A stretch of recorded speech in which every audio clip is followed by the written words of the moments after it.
Dentro de todos los hechos que ocurrieron durante el periodo de la dictadura militar dirigida por el general Augusto Pinochet, hubo uno de especial relevancia cuya historia ha sido escasamente contada: la génesis de una nueva constitución. Durante los próximos minutos en CNN Investiga les contaremos de los desconocidos detalles de cómo se generó la Carta Fundamental que hoy nos rige, quién influyó, cuál fue el rol de la Junta, con qué libertad trabajaron sus redactores. Los propios creadores de la Carta Fundamental hablan en exclusiva con CNN Chile.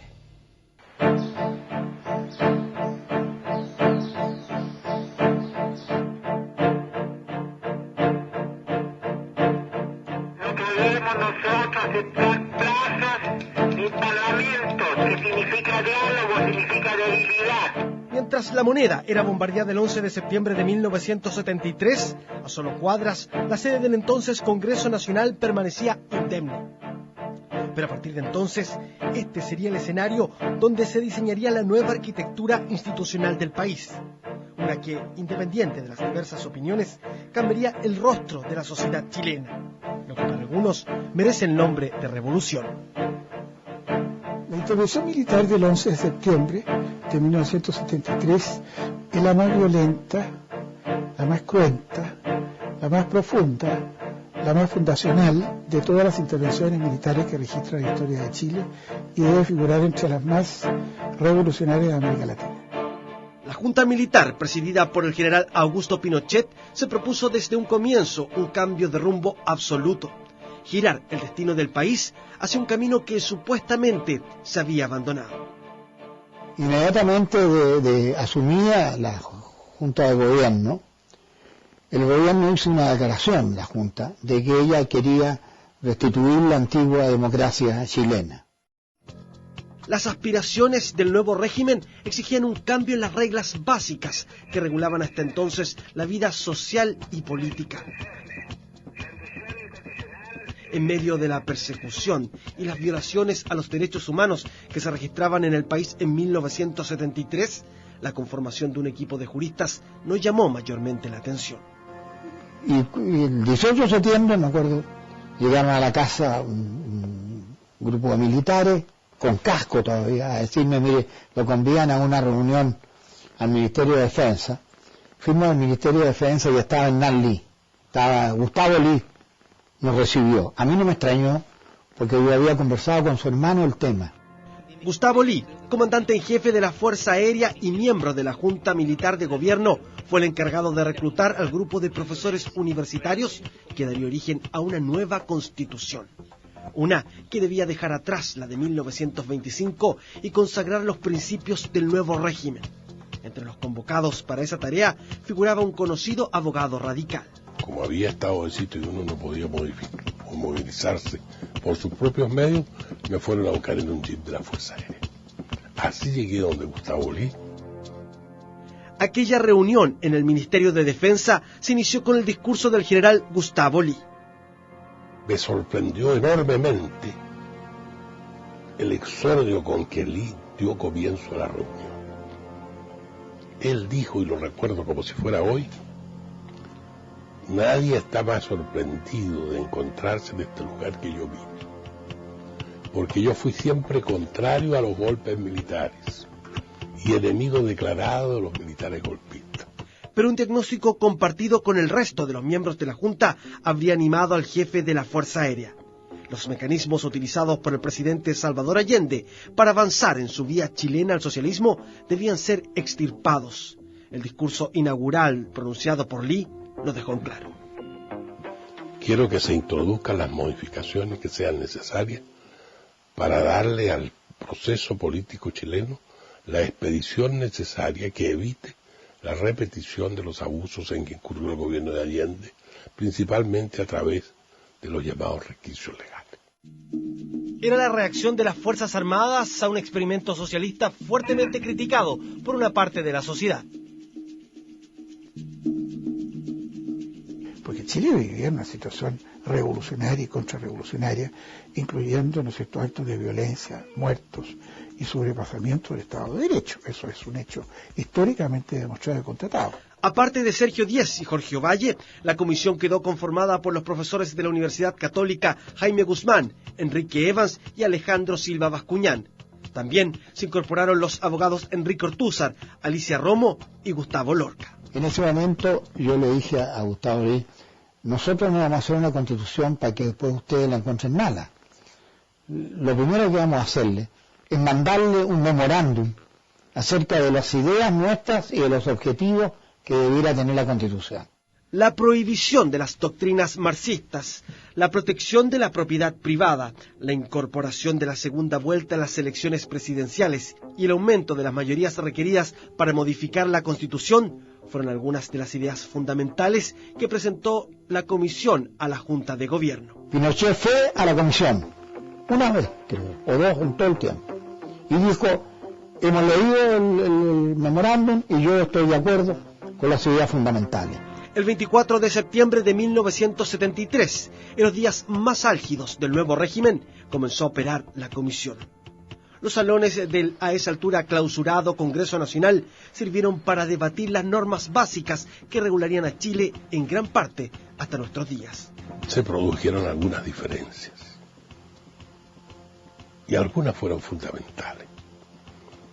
Normalmente estas diferencias las perdía yo las votaciones 6-1, porque hubo votaciones sobre el aborto, votaciones sobre las relaciones con la Iglesia, y yo era el único no católico, yo soy masón. Nous considère ses ennemis et nous sommes très honorés d'être considérés ennemis par le communisme. Nous sommes ennemis des communistes. Un profesor universitario de 27 años de edad, cercano al expresidente Jorge Alessandri, exponía con especial locuacidad esas convicciones de orientación católica. Jaime Guzmán se transformó rápidamente en una de las voces que más pesó en la discusión. Jaime, no solo éramos profesores juntos en la Católica, sino que vivía frente a mi casa. Y nos juntábamos y analizábamos las cosas que teníamos que plantear en la Comisión Constituyente, y teníamos un mismo pensamiento. Era el pensamiento no solo demócrata, sino un pensamiento social cristiano. La capacidad argumentativa y las posiciones del joven abogado de la Universidad Católica llamaron la atención del entonces experimentado abogado masón. Ingenuo, pero puro. Era muy puro en su razonamiento. Era enteramente reaccionario, honestamente reaccionario, honestamente de la derecha más extrema y de un catolicismo conservador. Ahora, libre mercadista. ¿Te fijas cómo llamarlo con una palabra? Neoliberal. Le hemos dado 1000 vueltas y al final terminamos economía social de mercado, porque si uno quiere decir economía de mercado parece que le quitara el social.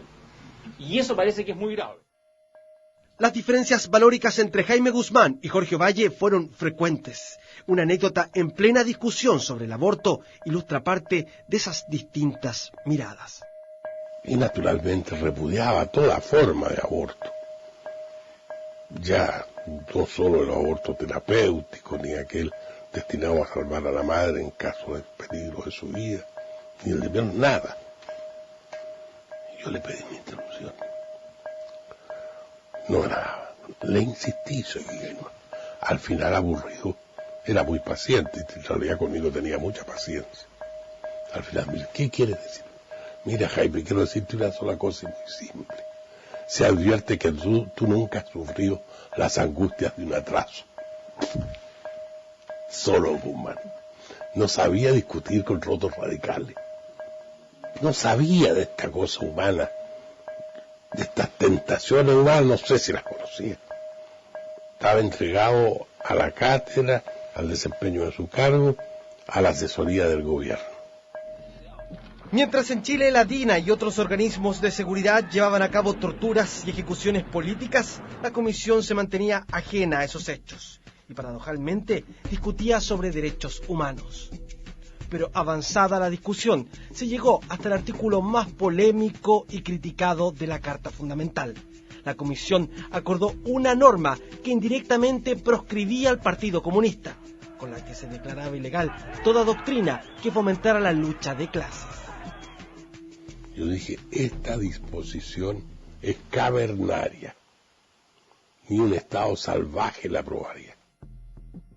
Las palabras de Jorge Ovalle no demoraron en recorrer los pasillos de La Moneda, donde el propósito de extirpar al marxismo era intransable. La ministra de Justicia, Mónica Madariaga, hizo una llamada que de inmediato alertó al abogado radical. Digo, ¿aló? ¿Señor Ovalle? Nunca me decía señor Ovalle. Me decía gordito, qué sé yo, muy cariñoso. La mierda, dije yo, aquí qué viene. Sí, ministra, a sus órdenes. Lo llamo para comunicarle que usted ha cesado en su integración a la Comisión Constitucional. Es una orden del presidente. Le ruego me presente su renuncia. Y me cortó. Yo no renuncié, me tuvieron que echar. La expulsión de Jorge Ovalle le dejó en claro algo que hasta ese momento ni siquiera sospechaba. Naturalmente, no sabía que esto se grababa y se transmitía directamente al gobierno. El alejamiento de Ovalle no fue el único. Las acciones de la DINA y otros organismos de inteligencia que en 1977 sistemáticamente vulneraban los derechos humanos gatillaron las renuncias de los académicos Alejandro Silva Bascuñán y Enrique Evans. Pero la redacción de la norma fundamental que regularía a Chile no podía interrumpirse. Las vacantes fueron llenadas por el actual presidente del Tribunal Constitucional, Raúl Bertelsen, y la académica Luz Bulnes. Más de 30 años después de haber participado en esa elaboración, la abogada hoy cree que es importante contextualizar lo que allí se discutía. La Constitución del 80 es la típica Constitución de la Guerra Fría. Hay que tratar la Constitución del 80, hay que estudiarla, más bien dicho, en el contexto de una Constitución que se dicta cuando el mundo está dividido en dos campos. O ser de un lado o ser del otro lado. Pero no caben tintas medias. La abogada aún guarda una fotografía de la ocasión en que ella se incorporó al grupo. Aquella fue una de las pocas veces en que el general Pinochet llegó hasta la sala del Congreso donde sesionaban. El presidente de la Junta expuso algunos de los temas en torno a los cuales debía enfocarse el trabajo, pero según cuenta, nunca impuso sus ideas. Sugerencia, esa es la palabra que estaría bien usada, sugerencia, ideas de él. Nada más, bueno, fue una reunión corta, tampoco no fue una reunión de trabajo. Sin ninguna intervención de la Junta. Nombramos sus comisiones. Sin ninguna intervención de la Junta. Carlos Figueroa, que fue ministro de Frey, era miembro de una comisión. Pedro J. Rodríguez, ministro de Frey, era también miembro de la comisión. El nuevo orden que pretendía fundar la Junta Militar tenía uno de sus ejes en el sistema económico. La protección de ese derecho y la libertad de emprendimiento fueron puntos claves. Cerca de un 15% de las extensas sesiones de la comisión se dedicaron a debatir sobre el derecho de propiedad. Los ministros de Castro, Barahona, el fiscal del Banco Central, Roberto Guerrero, tenían especial cuidado en que el texto constitucional reforzara las libertades en el ámbito económico. Pero tal vez el alma de la nueva Constitución estaba en el papel que asumiría el Estado. El protagonismo que había tenido en el desarrollo del país llegaba a su fin. Los emprendimientos del fisco fueron limitados a través de una serie de disposiciones y se alentó en cambio las iniciativas del mundo privado. El Estado principal en las atribuciones del Estado, pero es subsidiario en la sociedad. En la sociedad lo principal es el hombre, no el Estado. Los derechos de las personas son esenciales, no el Estado, ni la unanimidad del Estado. Desde las primeras etapas de la elaboración de la Constitución se estableció que iba a ser uno de los principios rectores que iban a configurar el ordenamiento constitucional en su conjunto. Los redactores de la Constitución terminaron su trabajo en 1978. Su propuesta incluía una norma que marcaría la historia del país. Se consagraba al general Pinochet como presidente de la República hasta 1988. El borrador debía ahora ser aprobado por el Consejo de Estado, la Junta de Gobierno y por un plebiscito.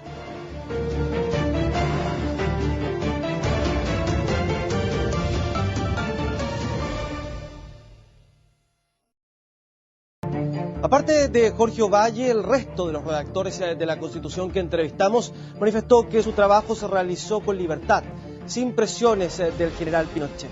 Sin embargo, las ideas que ellos expusieron en su borrador debían necesariamente ser sometidas a la revisión de un consejo y de la Junta Militar, que según las normas creadas por el propio régimen, era la que tenía el poder constituyente, es decir, la facultad para dictar una nueva Carta Fundamental. La propuesta de constitución debía ahora ser aprobada por un grupo que también se reunía al interior de este edificio, el Consejo de Estado. Se trataba de un organismo asesor del general Augusto Pinochet, integrado entre otros por el expresidente Jorge Alessandri, el actual senador de la UDI José Antonio Coloma y el exministro del régimen Carlos Cáceres. Entre las sugerencias presentadas por Alessandri en aquellas reuniones estuvo la de acortar el periodo por el cual la Constitución establecía la presidencia del general Pinochet. En vez de hacer un periodo de transición de 8 años, como era el mandato original, el expresidente Alessandri, si mal no recuerdo, él pedía, entiendo, un periodo de 5 años. El régimen autoritario que impuso la Junta y el extenso catálogo de derechos humanos que consagraría la nueva Constitución planteaba una dicotomía difícil de entender. Esa contradicción fue resuelta a través de los estados de excepción. También había estados de emergencia que permitían, no le digo soslayar, porque la palabra, entiende, probablemente no es exacta, pero incorporar elementos de excepción dentro de su tratamiento de los recursos de protección. La forma de elegir al presidente de la República fue otro de los dilemas que se discutió en el Consejo. El actual sistema no estaba tan claro para la unanimidad de los redactores de la Constitución. Nosotros proponíamos un sistema distinto en que colegios regionales elegían a los miembros de la Cámara de Diputados y luego, entiende, por otro sistema se elegía al Senado de la República y finalmente el sufragio universal permitía la elección del presidente de la República.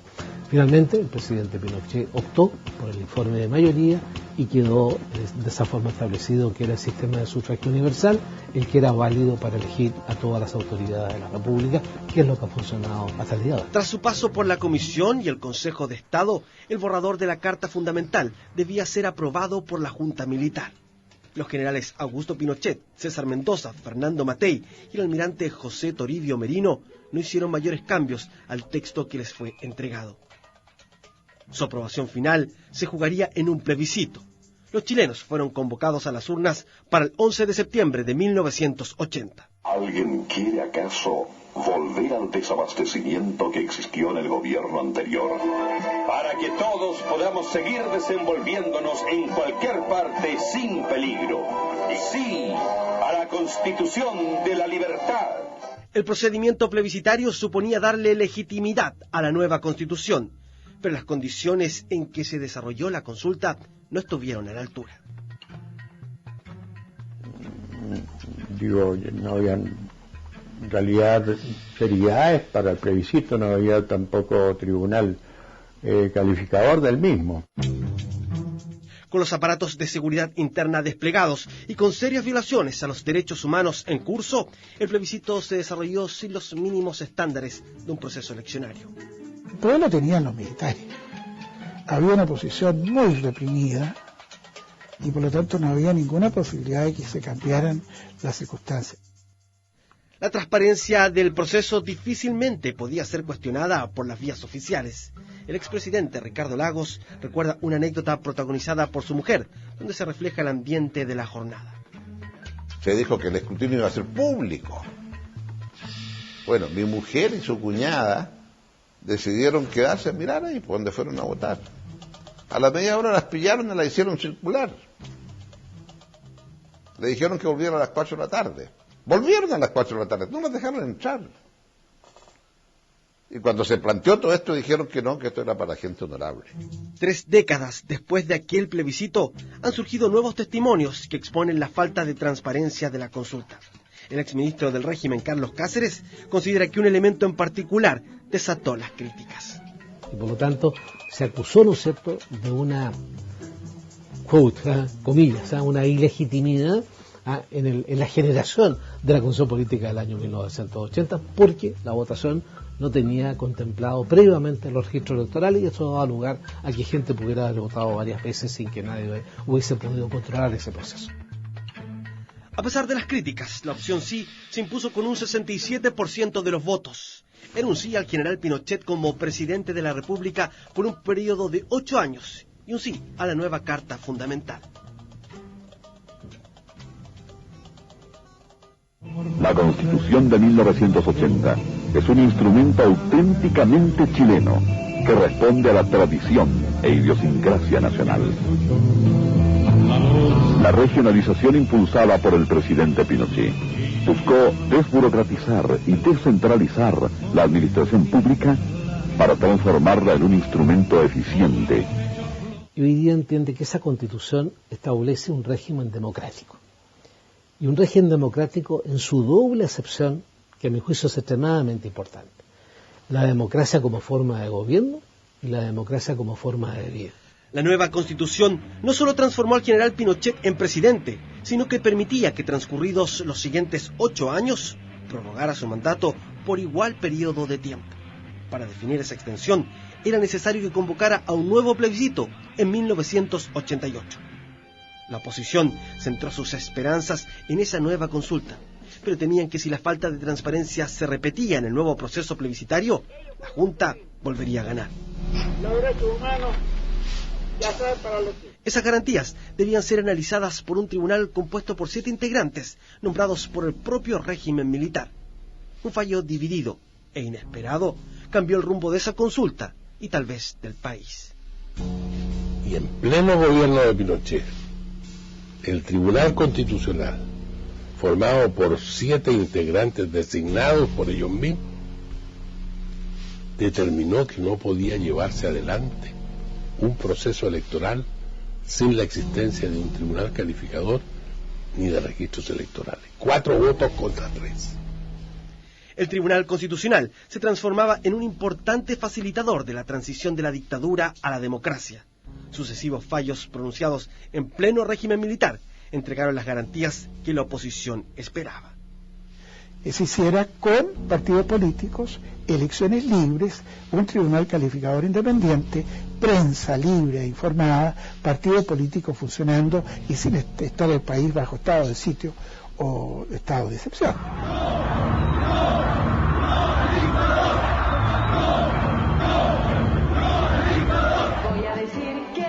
A diferencia del plebiscito de 1980, la oposición incluso tuvo acceso a una franja televisiva. El mensaje esperanzador de aquella campaña ayudó a obtener buenos resultados. Luego de 16 años de dictadura, el 55,9% de los chilenos le dijo no a la continuidad del régimen de facto. Tras los primeros cómputos, las horas fueron intensas al interior de la moneda, pero según el exministro del Interior del régimen, Carlos Cáceres, no se contempló la opción de desconocer el resultado. Ellos habían asumido el compromiso de un proceso de institucionalidad, y creo, entiendes, que en la palabra empeñada de un militar nunca está presente la posibilidad de dejar de lado esa palabra empeñada en beneficio de intereses particulares. Y creo, entiende, que no es conocer la personalidad del presidente Pinochet, el compromiso que él tenía realmente con entregar una nueva constitución, un nuevo orden político y económico. Una vez terminada esa misión muy importante, la entrega del poder era algo que venía como una consecuencia natural, y él ejerció esa posibilidad en la forma que estaba prevista la Constitución. Hemos salido derrotados en un plebiscito, no vencidos. Luego del triunfo del no en las urnas, el régimen tenía 1 año de plazo para entregar el poder a quien luego fuera elegido presidente de la República. En el intertanto, importantes modificaciones legales se llevaron a cabo aceleradamente. Tal vez la más importante fue la primera gran reforma a la Constitución de 1980. Casa se construye el futuro de nuestro hijo. Gracias al cielo, nuestro hijo nacerá en un hogar seguro. Así es. La paz y tranquilidad que hoy vivimos nos han permitido este feliz matrimonio. Espero que el futuro siga así. Me asusta esto de la política. No te preocupes. El 30 de julio votaremos por las reformas que mejorarán la Constitución, y ella es garantía de paz. Entre otras cosas, el acuerdo proponía el término de la facultad presidencial de exiliar y de disolver la Cámara de Diputados. Además, se eliminó la prohibición de partidos marxistas. También se endurecieron los requisitos para reformar la Constitución. y el sistema binominal fue confirmado. Yo no estaba muy de acuerdo, lo voy a decir, todo el mundo lo sabe. Pero si yo me oponía y llamaba a votar no había concertación.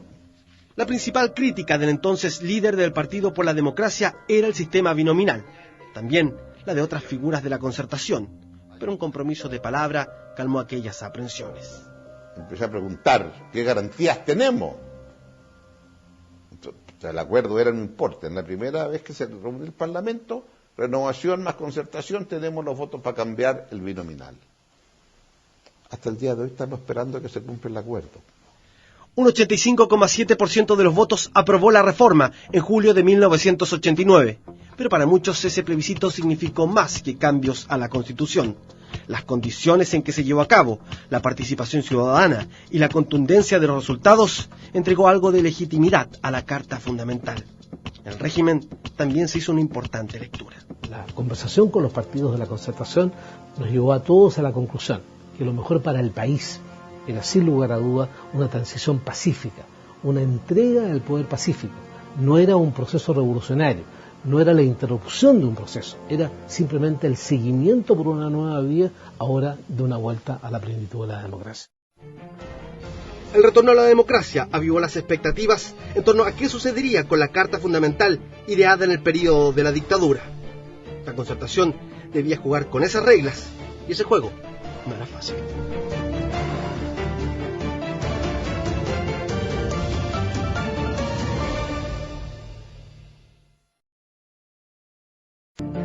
El casi olvidado plebiscito de 1989, que aprobó las primeras reformas constitucionales, entregó para algunos algo de legitimidad a la Carta Fundamental creada durante la dictadura militar. Pero para otros, la real legitimidad de la Carta llegó a través de una reforma mucho más contundente, realizada durante el gobierno del expresidente Ricardo Lagos. En los siguientes minutos, el protagonista de aquellos cambios nos cuenta su actual posición y los detalles de aquel proceso.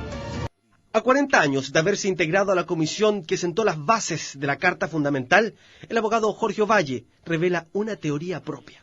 A su juicio, la Constitución de 1980 tenía por objeto asegurar al general Pinochet un gobierno tranquilo, bajo el supuesto de que ganaría el plebiscito de 1988. Los redactores de la Constitución tomaron las disposiciones según ellos necesarias para asegurarle a Pinochet el ejercicio tranquilo e ininterrumpido de su mandato, sin las limitaciones que pudieran producirse después de incorporar a las fuerzas políticas al desempeño de algunos cargos públicos. Pero el general Pinochet no ganó, y los gobiernos de la concertación debieron convivir con los denominados enclaves autoritarios de la Constitución. Entre ellos figuraba la existencia de senadores designados y vitalicios, además de un Consejo de Seguridad Nacional con amplias facultades y compuesto por 8 integrantes, 4 de los cuales eran los comandantes en jefe de las Fuerzas Armadas y de Orden. Se podía autoconvocar. 2 de los 8 podían autoconvocarse. Yo me encargué en su momento de decirle a los comandantes en jefe, si ustedes pretenden autoconvocarse, se buscan un lugar donde ir a reunirse, porque a la moneda no. Y yo a ese consejo no iré. Reformar los elementos más relevantes de la Carta Fundamental requería 2/3 de los senadores y diputados en ejercicio. Un quórum inalcanzable durante los primeros años de democracia. Pero en 2005, justamente la existencia de senadores designados, ahora de la concertación, fue lo que facilitó el pacto. Se terminaron, por ejemplo, con los senadores designados y vitalicios.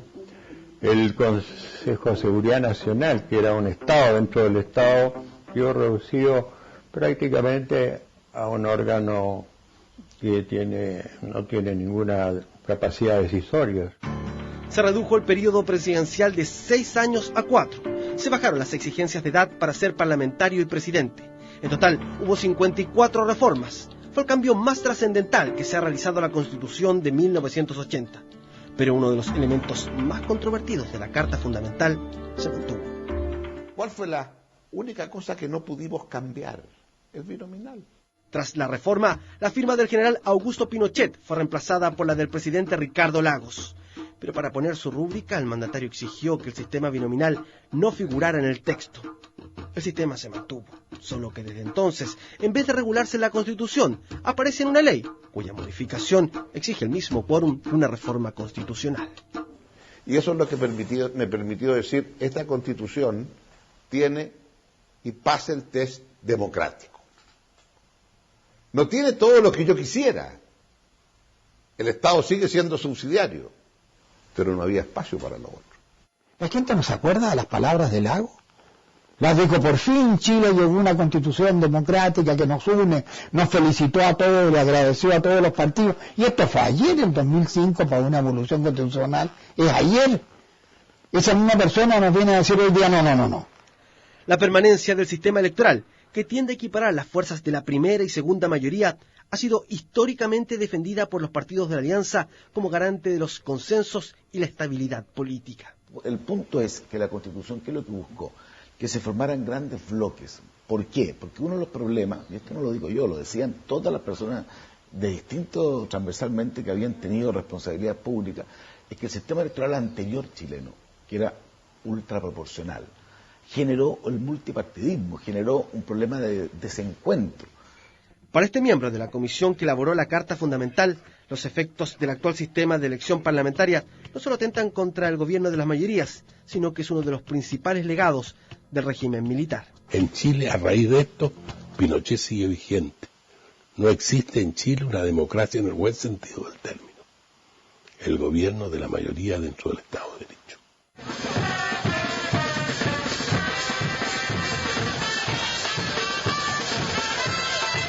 La irrupción de movimientos sociales a partir de 2006 instaló en la agenda política la exigencia de derechos que no estaban incluidos lo suficientemente en la Carta de 1980. La ex líder estudiantil y hoy candidata a diputada Camila Vallejo apunta que la principal deficiencia de la actual Constitución está en su génesis y en la falta de protagonismo del Estado. No es solamente lo ilegítimo de su origen, sino que también el contenido de esta Constitución. Una Constitución que no permite que nuestra sociedad se desarrolle con una verdadera democracia. Lo que el pueblo necesita es educación gratuita, porque el pueblo está cansado de las leyes del mercado. El problema de la educación es el mismo que el problema de la salud, por ejemplo, el problema del trabajo, el tema de la previsión social. El Estado, como está caracterizado en la actual Constitución, es un Estado subsidiario, no es un Estado garante de derechos sociales fundamentales.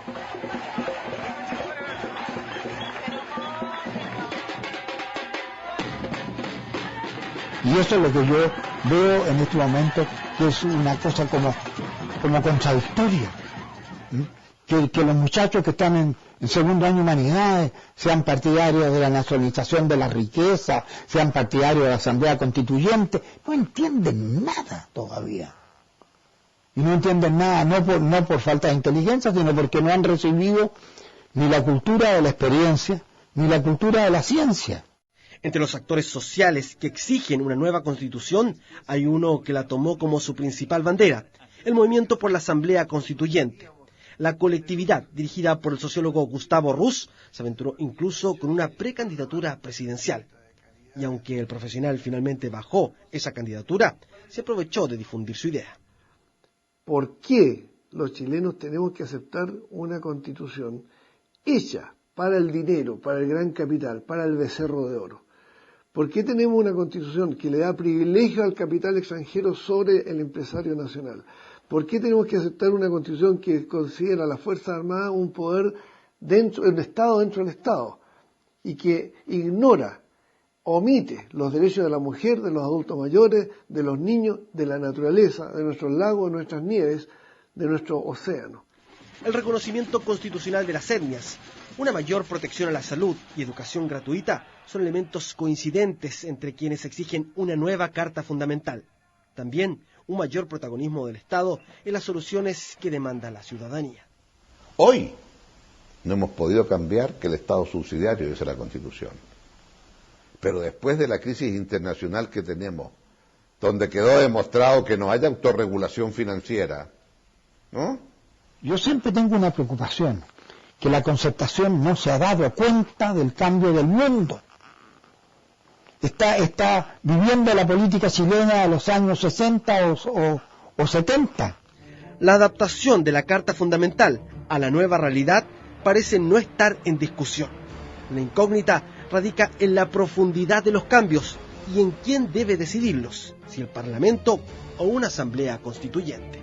Patricio, yo le puedo demostrar que la mayoría de los chilenos quiere asamblea constituyente. Yo creo que asamblea constituyente no va a haber nunca.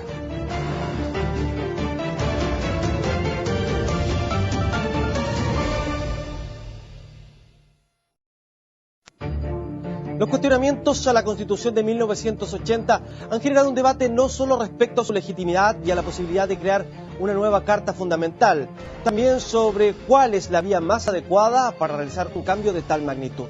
Si la establecida la misma Constitución, es decir, a través del Congreso, o por una forma no institucional, como una asamblea constituyente. 3 han sido las constituciones de vida más prolongada en la historia republicana de Chile. La de 1833, la de 1925 y la de 1980.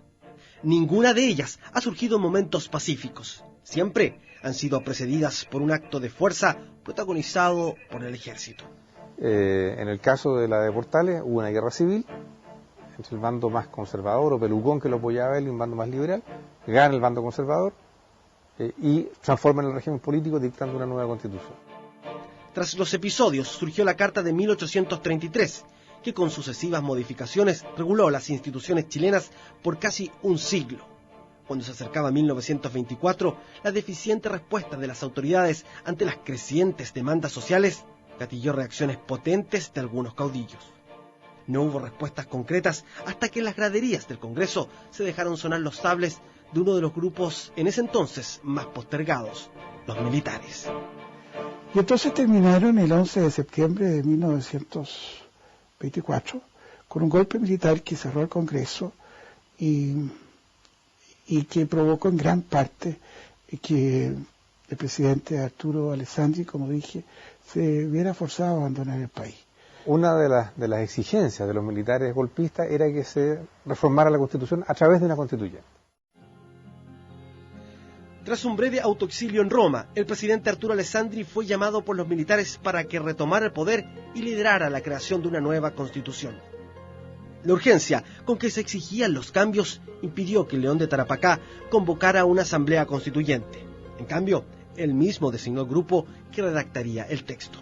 Ahora, Alessandri, que vuelve a Chile, eligió para esa comisión gente de todos los partidos. O sea, fue bastante objetivo en eso. Alessandri y su ministro José Massa tuvieron una voz decisiva en la elaboración de la propuesta de constitución que sería sometida a la aprobación ciudadana.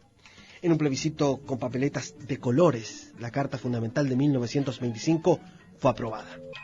El blanco para abstenerse, el azul para los partidarios de un proyecto alternativo de constitución de carácter parlamentario, y el voto rojo que apoyaban la tesis del presidente don Arturo Alessandri. Para nada. Usted comprende que si usted sufraga con sufragio en colores, no hay secreto del sufragio. De esa manera, las constituciones de 1833, 1925 y 1980 comparten una génesis con elementos similares para este historiador de la Universidad de Santiago. Y en ninguno de los 3 casos ha habido asambleas constituyentes. Siempre han sido comités más bien pequeños, 20, 25 personas, o comisiones, nombradas por el gobierno de fuerza para elaborar una nueva constitución. Yo diría que una asamblea constituyente con las categorías, digamos, que se exigen, ¿cierto?, rigurosamente, no hemos tenido nunca en Chile. La elección popular de una asamblea de ciudadanos que interpreten las diversas realidades del país y que elaboren un texto constitucional es una de las fórmulas que prevé el derecho para la creación de una norma fundamental. Y aunque no es la única vía, para el abogado Fernando Atria es la que mejor resuelve las exigencias de una decisión tan relevante.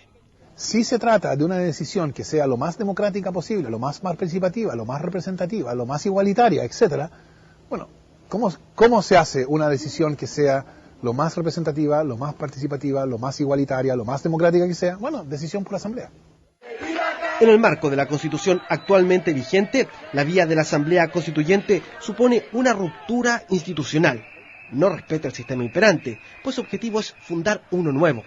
El destacado constitucionalista, experto en derecho comparado Humberto Nogueira, considera que cambios de tal magnitud no siempre implican una crisis. No requieren necesariamente del uso de la violencia ni de la fuerza, sino simplemente el consentimiento del cuerpo político de la sociedad para concretarlo. Así se hizo en Colombia, así se hizo en Venezuela, ¿cierto? Así se ha hecho en el caso de España, de Italia, de Portugal. Para el profesor José Luis Sea, las asambleas constituyentes que se han convocado en Latinoamérica no han resultado ejemplos exitosos. A su juicio, esas convocatorias solo resultan aconsejables en países destruidos por conflictos bélicos o por crisis de proporciones. Las constituciones que nacen o resultan de asambleas constituyentes son fruto de países, como digo, que han sufrido muchísimo, que están en el suelo, que necesitan reconstruir su vida. Si la idea de la Asamblea Constituyente no prospera, las opciones de generar una nueva Constitución encontrarían serias dificultades y los amplios quórums que se exigen para reformar la norma fundamental. Hoy día la derecha ya ganó lo que necesita para evitar reformas constitucionales a través del artículo 127 después de la elección de noviembre.